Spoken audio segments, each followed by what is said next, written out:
Teleproyecto, arquitectura audiovisual, declarado de interés nacional por el Ministerio de Cultura de la República Argentina.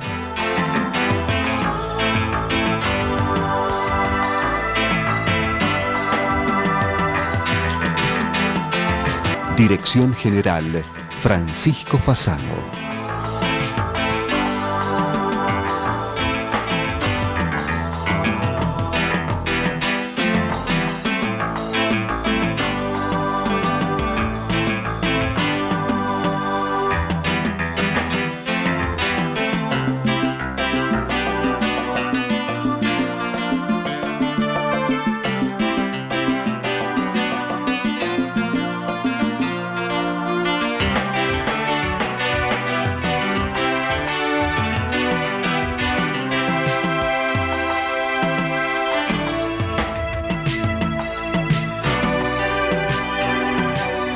Sociedad Central de Arquitectos, 1886-2016. 130 años por la arquitectura. 130 años con los arquitectos.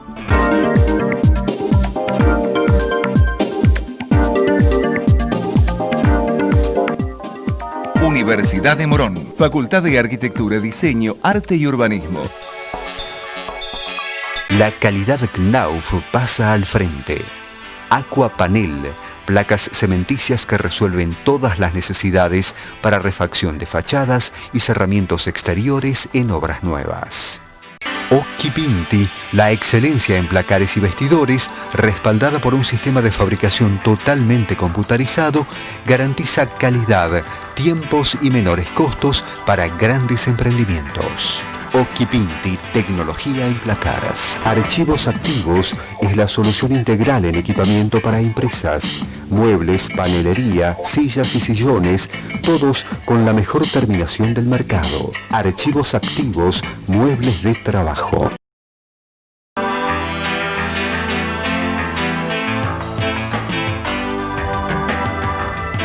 Hola, bienvenidos al presente programa homenaje de Teleproyecto, sinónimo de arquitectura en televisión e internet. Una aventura de comunicación que nos brinda el verdadero privilegio de interrelacionarnos con importantes referentes del ejercicio profesional.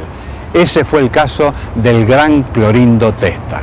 Al parecer dicen que por intermedio del Papa Francisco hizo llegar 2 dibujos al cielo con sus ideas sobre cómo debería refuncionalizarse el espacio. El grupo de asesores del gran jefe, con San Pedro a la cabeza, quedaron maravillados con el proyecto y también por su colorido y su simplicidad. Lo aprobaron, pero pusieron una condición, que fuera él quien lo llevara adelante. Esta vez tampoco rehuyó el desafío.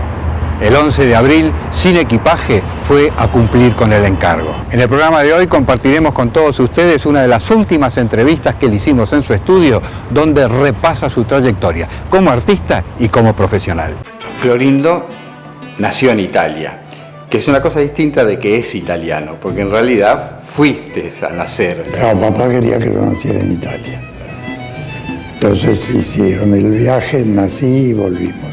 Ese italiano más porteño que el Obelisco, que es ciudadano ilustre de Buenos Aires, tiene una vinculación también con lo que es Buenos Aires, tal es así que Cortázar en Rayuela habla y te menciona. Sí, me acuerdo.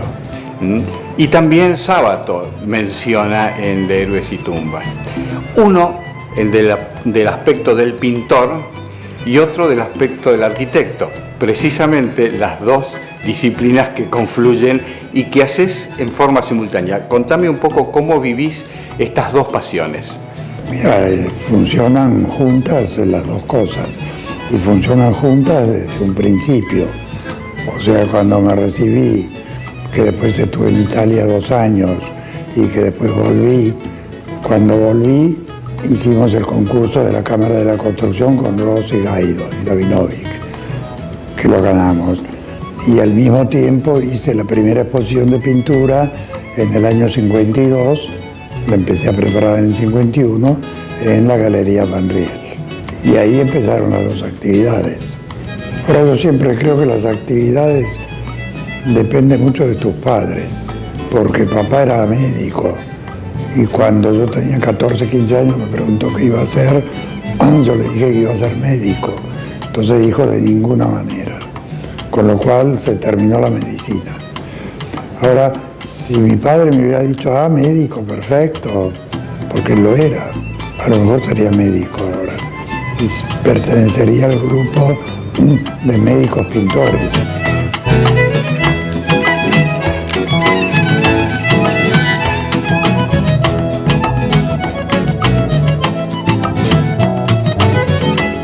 Me acuerdo cuando te nombraron ciudadano ilustre en la legislatura, ahí vos señalaste que en realidad todos dibujamos, ¿no? Y había un diputado ahí, algo al cual decía yo no dibujo nunca, y vos lo que elegiste fue porque tus padres no te guardaron tus dibujos, ¿no? Sí, es así. En casa guardaron los dibujos. Aquel que está allá es un dibujo, es la casa de mi padre en Italia. Y es del año 28, que yo tenía 4 años y medio, pero todos los chicos dibujan. Es como una cosa genética que tienen.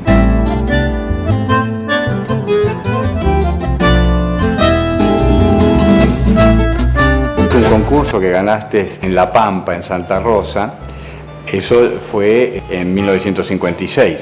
Pero años después, en el 81, ganás una ampliación. Te volvés a encontrar con tu propia obra.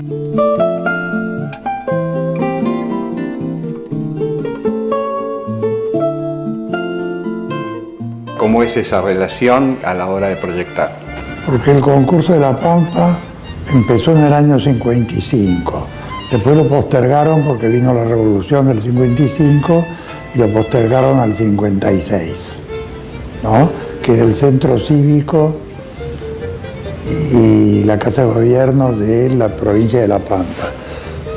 Que por suerte yo no había visto una carta que habían escrito muchos arquitectos donde decían que antes de hacer el concurso para el centro cívico había que hacer el plan regulador, digamos el plan urbanístico, para ver en realidad dónde tenía que ir el centro cívico y no elegirlo a dedo, ¿no? Por suerte yo no la vi y participé en el concurso, porque cuando le dije a Pancho, Rossi y a Davinovic de hacerlo, me dijeron no podemos porque hemos firmado la carta.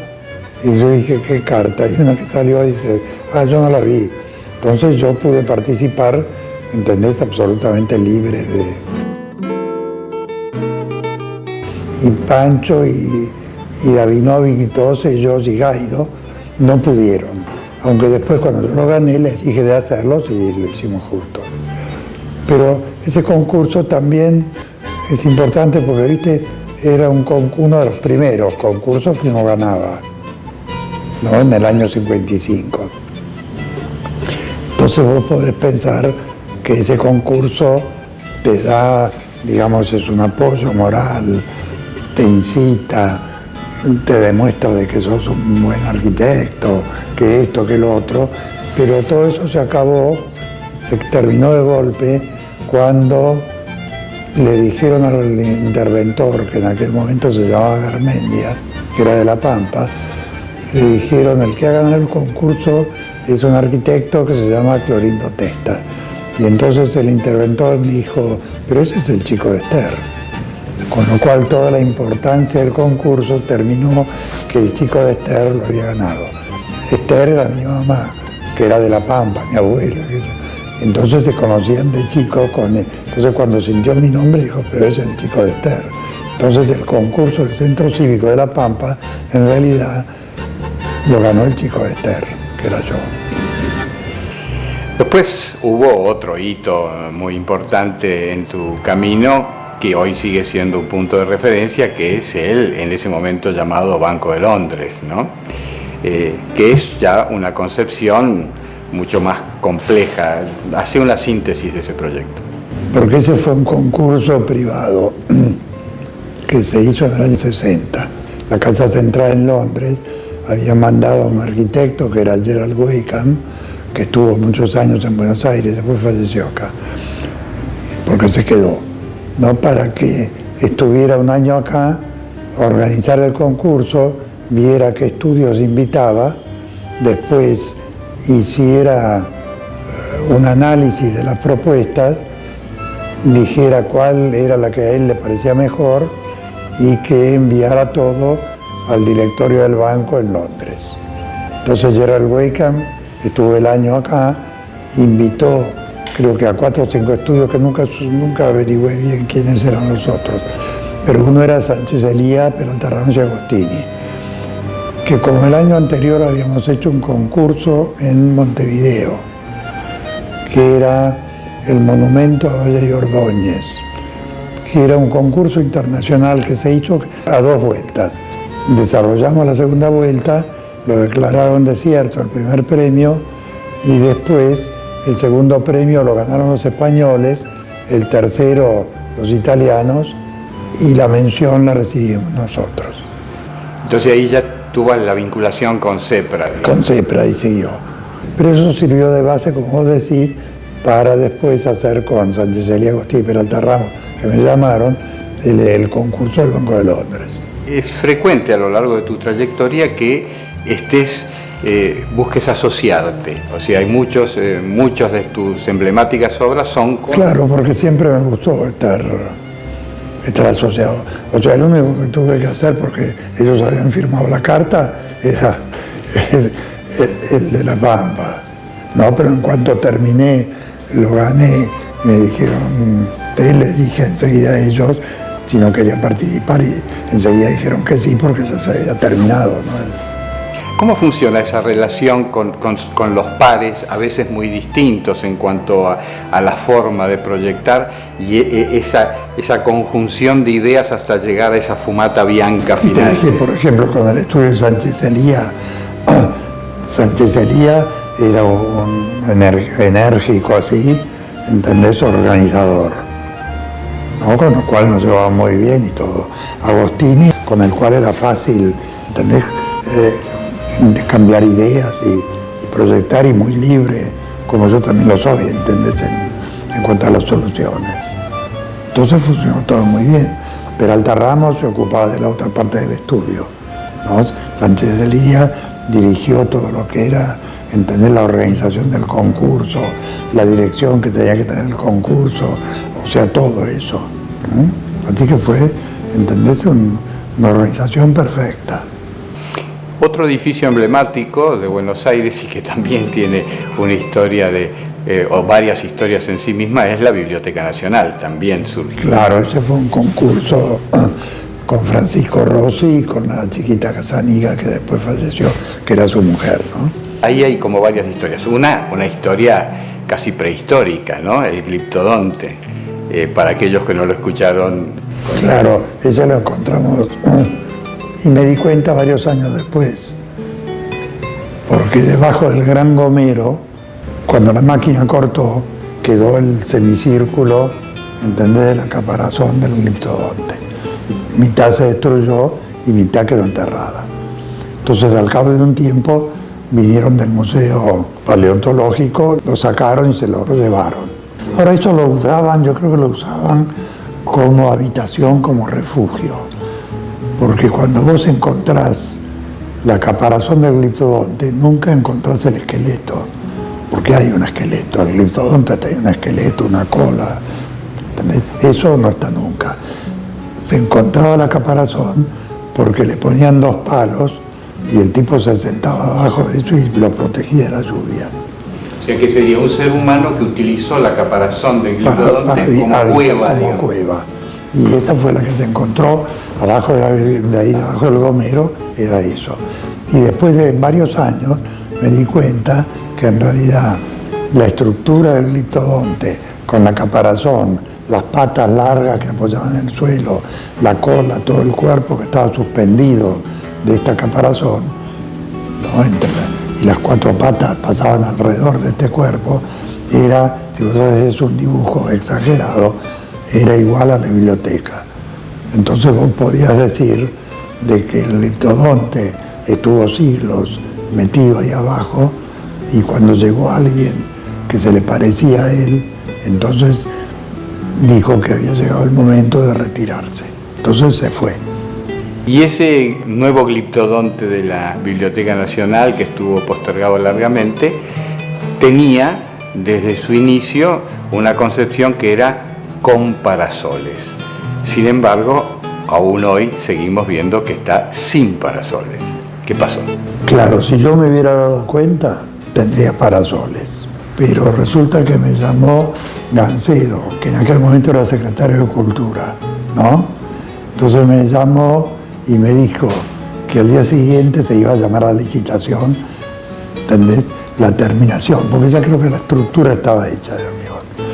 Y entonces, en el discurso que era Galtieri, termina diciendo, dirigiéndose a los ingenieros, creo que era, que hacían el llamado a licitación que habían preparado, les terminó diciendo afilen el lápiz. Entonces fue una orden, afilar el lápiz. Entonces el único rubro, entendés, que estaba global, porque las carpinterías no las podías cambiar, porque había que hacer todas las cuentas, los pisos tampoco, o sea, todo volvía, en cambio había un rubro que decía parasoles, supuestamente 600.000 pesos. Entonces eso era fácil de quitar. Entonces se quitó. Enseguida me dijeron, no, eso es provisorio, porque... Pero hay un dicho que francés que dice que no hay nada que dure más que lo provisorio. Entonces eso ha seguido durando y va a estar siempre así. Esperemos que no, capaz. No, porque está reemplazado por los papeles, viste, que le pegan en las ventanas. Y yo creo que eso reemplaza a los parasoles. Es la fachada que da al oeste. La otra fachada sigue sin papeles. Y ahora hay una continuidad también de algo que en su momento estaba previsto, no sé si igual, ¿cómo es esto que se está llevando a cabo? Al Museo del Libro. Claro, ahí hicimos el proyecto del Museo del Libro, que es un pequeño edificio para guardar los libros antiguos que hay en el depósito de la biblioteca. O sea, hay depósitos, libros debe haber del 1600 y del 1700 desde ya, que están en una especie de tesoro que tienen, que va a estar ahí y que van a poder ser accesibles al público.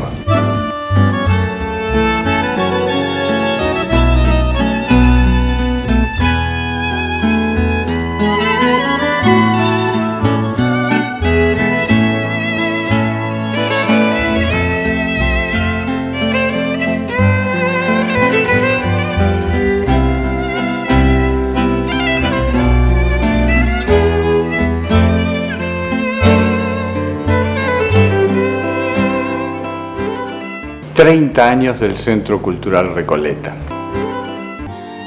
Ahí hay una parte, el primero y el segundo patio son de la época de la Iglesia del Pilar, del convento que hay al lado, ¿entendés?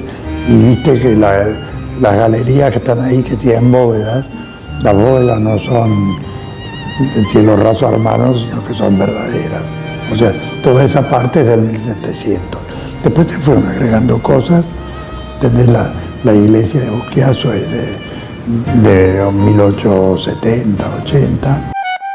Precisamente en el Centro Cultural Recoleta, en la pasada Bienal Internacional de Arquitectura de Buenos Aires, Juan Fontana, socio y amigo del gran maestro, realizó una instalación homenaje recreando su espíritu, personalidad y extensa trayectoria.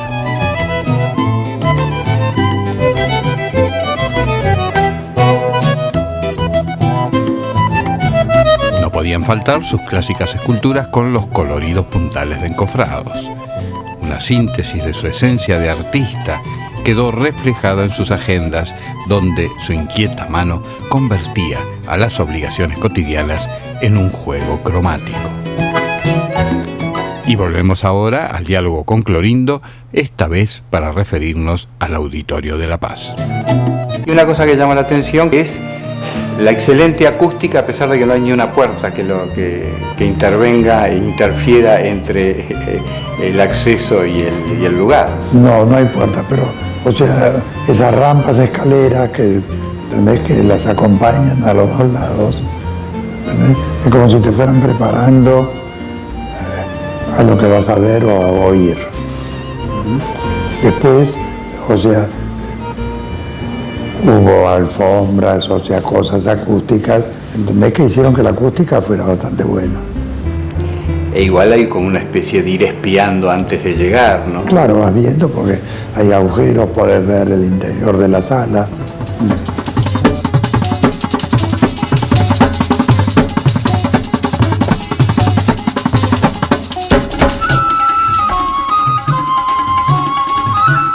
Entonces se hizo ese patio interior para que el teatro diera al interior, que no diera directamente a la calle. O sea, la gente sale al patio y después sale a la calle. ¿Ves? O sea, son unas cosas que pensamos que quedó, digamos, como armonizado con el contorno. No perdió la escala barrial. No, para nada.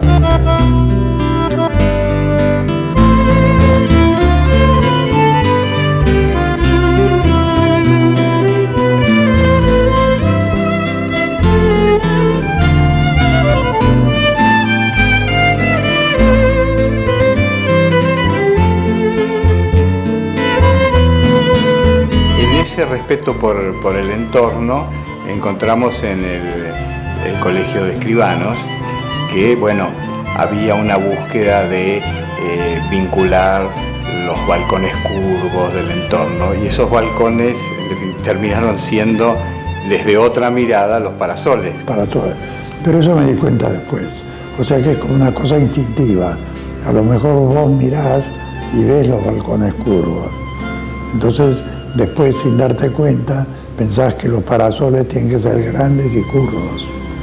Y al final, cuando terminan hechos, quedan armonizando con la casa del vecino. Esa búsqueda del movilizar a la gente con los desplazamientos dentro de las obras se ve plasmada muy particularmente en la Universidad de El Salvador en Pilar, ¿no? Donde termina siendo un mirador. Sí, termina siendo un mirador. ¿Entendés? Porque siempre es bueno que en tu casa haya un mirador al cual no subís nunca, pero basta que subas una vez sola, porque eso es del mirador del Pilar, que está mirando el horizonte, porque esto está al costado de Pilar, a 3 kilómetros más o menos de la Panamericana, pero hacia el río.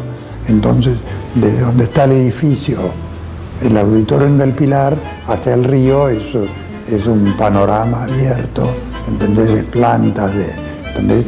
No hay nada construido. En los concursos siempre señalás la diferencia que existe en la relación con el comitente. Hay un comitente real, que es aquel que pide algo y después opina. Y hay un comitente casi virtual, que es que lo pide por escrito en las bases de un concurso. Claro, entonces vos tenés que interpretar vos lo que te dice el comitente. O sea, vos al mismo tiempo sos el comitente y el arquitecto. Cuando proyectás una casa, no sos vos el que va a vivir ahí. Entonces, todas las cosas que te dice el usuario futuro, vos las tenés que respetar, porque es la manera de vivir del otro. ¿Entendés? Si el tipo te dice, yo quiero que el baño esté separado y en la otra punta de la casa, porque me gusta que el baño esté separado del dormitorio.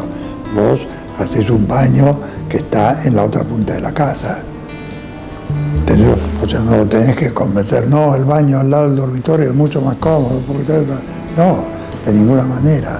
¿Entendés? Si te dice, yo quiero que haya un comedor que quepan 30 personas sentadas. Vos no lo decís, pero ¿para qué va a invitar a 30 personas? La puede invitar de a 10. Entonces hacés un comedor para 30 personas. Pero existe una tendencia de muchos arquitectos de querer convencer al comitente de que haga algo diferente, puede ¿no? Ser, pero vos tenés que interpretar al comitente. Y en el caso de los concursos, por ejemplo... Claro, el comitente ahí está callado, está todo escrito. Claro, vos te imaginás el personaje que va a vivir ahí, porque en el fondo las bases te lo decían. O sea, si vos haces un concurso y van a hacer unas casas en el centro de la provincia de Misiones, vos te imaginás cómo es el que va a vivir ahí. no es uno que vive en Callao y Santa Fe. Entonces tiene sus costumbres. Y vos más o menos sabés cómo son las costumbres.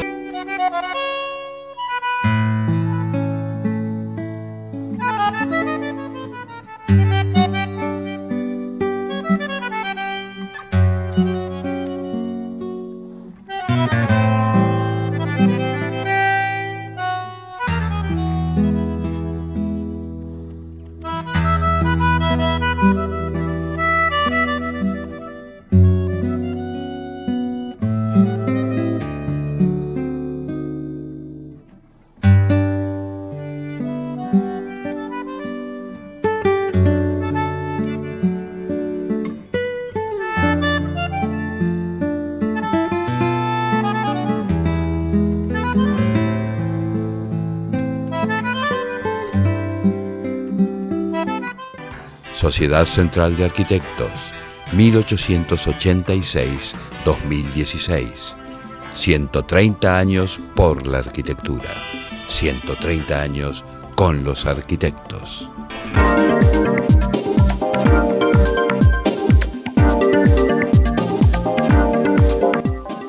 Universidad de Morón, Facultad de Arquitectura, Diseño, Arte y Urbanismo.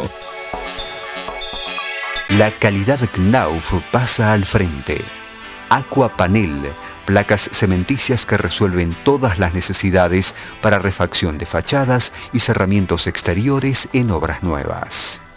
Occhipinti, la excelencia en placares y vestidores, respaldada por un sistema de fabricación totalmente computarizado, garantiza calidad, tiempos y menores costos para grandes emprendimientos.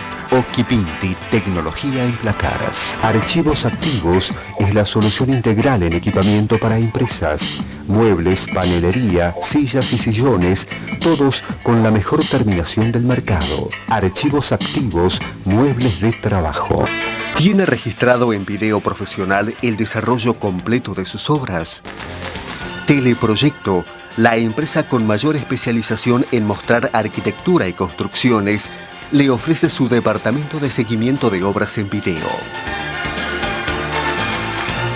Con un reducido abono mensual, usted tendrá un registro histórico de las diferentes etapas constructivas, con el detalle de sus instalaciones y equipamiento final, realizado con cámaras y edición digitales, recibiendo videos parciales a lo largo de la obra, un máster final y un CD del video.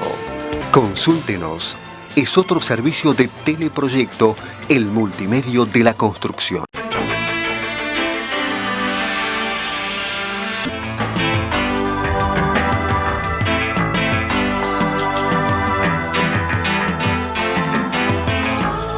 Fue una producción de Teleproyecto, www.teleproyecto.com.